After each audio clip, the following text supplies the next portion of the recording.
सबसे बड़ा दान कौन सा होता है? ये प्रश्न जितना सरल लगता है उतना ही गहरा है, और इसे लेकर सदियों से साधु महात्माओं, राजाओं और साधकों के मन में जिज्ञासाएं उठती रही हैं। लेकिन इस प्रश्न का वास्तविक उत्तर तभी मिलता है जब मनुष्य इसे किसी उपदेश की तरह नहीं बल्कि अपने अनुभव की यात्रा के रूप में जीता है। इसी प्रश्न के कारण हमारी कहानी शुरू होती है। एक साधारण गांव में रहने वाले एक बच्चे सूरज से, जिसकी उम्र भले ही 14 वर्ष थी, लेकिन सोच इतनी गहरी थी कि वह घंटों एक ही प्रश्न पर अपने भीतर विचार करता रहता था। उसकी मां अक्सर कहती, बेटा, दान ही सबसे बड़ा पुण्य है। पर सूरज हर बार मन ही मन एक ही सवाल दोहराता, दान तो कई तरह का होता है, लेकिन उनमें सबसे बड़ा कौन सा? यही प्रश्न उसे एक दिन गांव के बाहर पीपल के वृक्ष के नीचे बैठे एक ज्ञानी साधु महात्मा एकांतदास तक ले आया। साधु का व्यक्तित्व तो ऐसा था कि जो भी उनके पास आता उसे लगता मानो वह उनके भीतर झांककर उसकी सोच को पढ़ लेते हैं।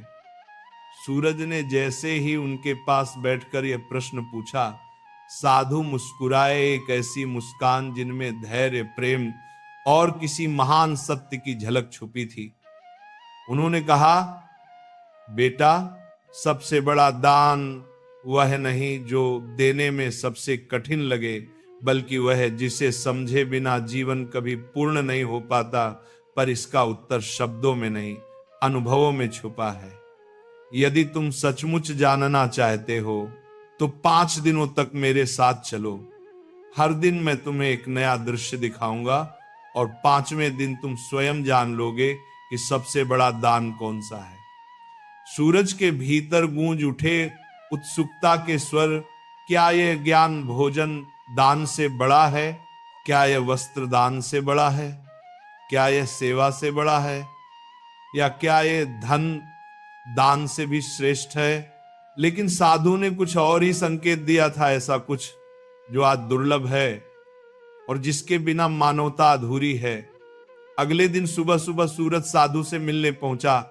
सूरज की पहली किरणें अभी पर्वतों के पीछे से झांकना शुरू ही हुई थी और गांव की ठंडी हवा में शांति ऐसी थी जैसे प्रकृति स्वयं किसी नई सीख का स्वागत कर रही हो। साधु ने उसे बुलाया और दोनों धीरे धीरे चलते हुए गांव के उस हिस्से में पहुंचे जहां एक बूढ़ी औरत सूखी लकड़ियों का भारी गट्ठर सिर पर उठाने की कोशिश कर रही थी। उसका शरीर थका था, हाथ कांप रहे थे और वह हर कदम पर लड़खड़ा रही थी। सूरज ये देखकर खुद को रोक न पाया और तुरंत आगे बढ़कर बोला, अम्मा, मैं उठा देता हूं। वह लकड़ियों का गट्ठर अपने कंधे पर रखकर उसके घर तक ले गया। साधु दूर से ये दृश्य देखते रहे और जब सूरज लौटकर आया तो बोले, ये था पहला पाठ श्रमदान। पर ध्यान रखना सूरज, श्रमदान महान है पर यह अभी सबसे बड़ा दान नहीं। सूरज के मन में नई जिज्ञासा ने जन्म लिया। यदि इतनी मेहनत और सेवा कर देने के बाद भी इसे सबसे बड़ा दान नहीं कहा जाता तो असल में सबसे बड़ा दान क्या हो सकता है? अगले दिन साधु उसे तालाब किनारे ले गए जहां एक गरीब बच्चा ललन अपनी टूटी हुई स्लेट को देखते हुए रो रहा था। उसकी स्थिति देखकर सूरज भावुक हो गया और अपनी नई स्लेट उसे दे दी। साधु ने कहा, यह है वस्तुदान। यह भी पुण्य है पर अभी यह भी सर्वोच्च नहीं। तीसरे दिन उन्होंने उसे एक बीमार और असहाय आदमी के पास ले जाकर दिखाया कि कैसे सूरज ने उसे पानी, दवा और सहारा देकर सेवा दान किया। पर फिर भी साधु बोले कि यह सबसे बड़ा दान नहीं।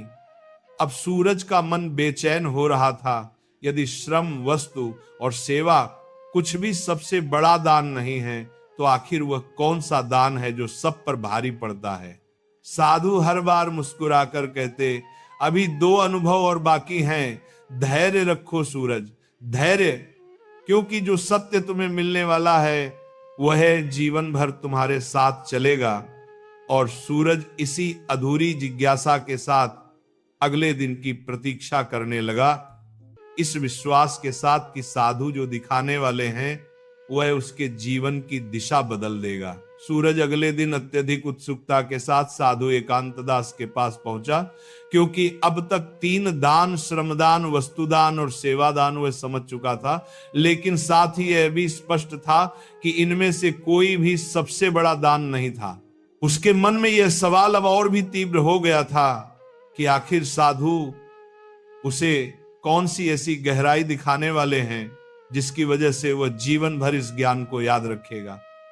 आज साधु उसे गांव के उस पुराने कच्चे रास्ते पर ले गए जहां प्रायः लोग कम ही जाते थे। यह रास्ता जंगल के किनारे से होकर गुजरता था और शाम के समय वहां सन्नाटा छाया रहता था। चलते चलते साधु अचानक रुक गए और दूर इशारा किया। वहां एक युवक करीब 20-22 वर्ष का पेड़ के नीचे बैठा सिर पकड़े रो रहा था। उसके पास एक फटी हुई थैली थी और उसके पैरों में टूटी हुई चप्पलें। सूरज ने पूछा, महात्मा जी ये कौन है? साधु बोले, ये एक मजदूर है जो दूसरे गांव से काम की तलाश में आया था, पर रास्ते में कुछ बदमाशों ने लूट लिया।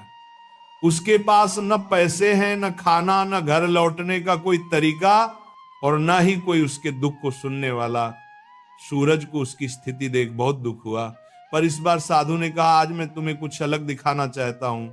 आगे बढ़कर उससे केवल बात करो, पर उसे कुछ दो मत, न खाना, न पैसा, न वस्तु। सूरज चौंका, पर महात्मा जी मदद तो इनसे ही होती है। साधु मुस्कुराए, आज तुम्हें समझना है कि कुछ दान ऐसे होते हैं जिन्हें देने के लिए हाथ नहीं दिल चाहिए। सूरज उस युवक के पास गया, उसके पास बैठा और बोला, भैया क्या हुआ, क्यों रो रहे हो? युवक ने पहले तो सिर उठाकर देखा, फिर रोते रोते सब बताया, कैसे उसका परिवार 2 दिन से उसका इंतजार कर रहा है, कैसे उसके पास लौटने तक के पैसे नहीं हैं, कैसे उसे डर है कि कहीं वे सोच ना लें कि वह उन्हें छोड़कर भाग गया, कैसे राशि के बिना वह किसी को मुंह भी नहीं दिखा सकता। सूरज ने उसकी हर बात ध्यान से सुनी, बीच बीच में उसे ढांढस दिलाता रहा, भैया सब ठीक हो जाएगा, आप अकेले नहीं हैं। युवक थोड़ा शांत हुआ, उसकी सांसों में कांपना कम हुआ, आंखों के आंसू थमे और उसने सिर उठाकर सूरज की ओर देखा। बेटा, तुमने मुझे वस्तु से नहीं शब्दों से थाम लिया। दुनिया में लोग पैसा देते हैं, खाना देते हैं, पर कोई दिल से सुन ले, बहुत दुर्लभ है। सूरज को पहली बार महसूस हुआ कि कई बार इंसान को चीजें नहीं, किसी का साथ चाहिए होता है। साधु धीरे धीरे पास आए और बोले, सूरज ये है सहानुभूति दान। जब तुम किसी के दुख को समझते हो, उसे अपने मन का स्थान देते हो, उसके आंसुओं को महत्व देते हो, यह दान वस्तुओं से बड़ा इसलिए है क्योंकि वस्तु खत्म हो जाती है, श्रम थक जाता है, सेवा का समय बीत जाता है, लेकिन सच्चे मन से दिया गया सहानुभूति दान इंसान को अंदर से मजबूत कर देता है।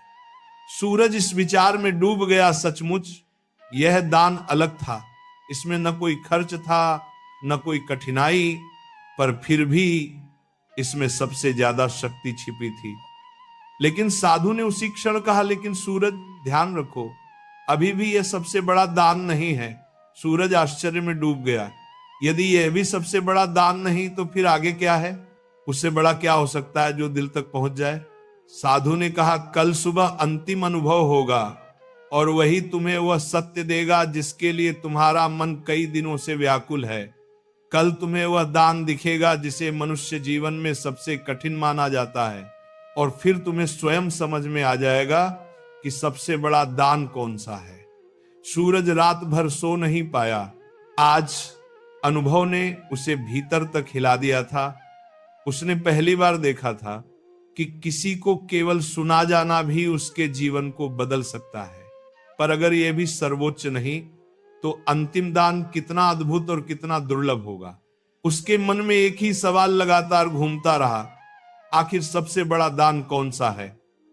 और इसी प्रश्न के साथ वो अगली सुबह की प्रतीक्षा करता रहा, क्योंकि उसे पता था कि अब जीवन बदलने वाला सत्य सामने आने वाला है। अगली सुबह सूरज साधु एकांत दास के पास पहले से भी ज्यादा उत्सुकता और बेचैनी के साथ पहुंचा, क्योंकि ये 5 दिनों की यात्रा का अंतिम दिन था और साधु ने वादा किया था कि आज वह उस दान को समझेगा जिसे मनुष्य जीवन का सबसे कठिन, सबसे दुर्लभ और सबसे महान दान माना जाता है। सूरज के मन में कई सवाल उठ रहे थे। क्या यह धन का दान है? क्या यह त्याग है?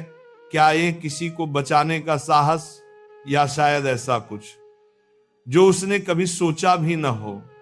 साधु आज बिना कुछ बोले उसे गांव से काफी दूर ले गए, जहां मिट्टी के रास्ते के दोनों ओर सूखे पेड़ खड़े थे और हवा कुछ भारी सी महसूस हो रही थी।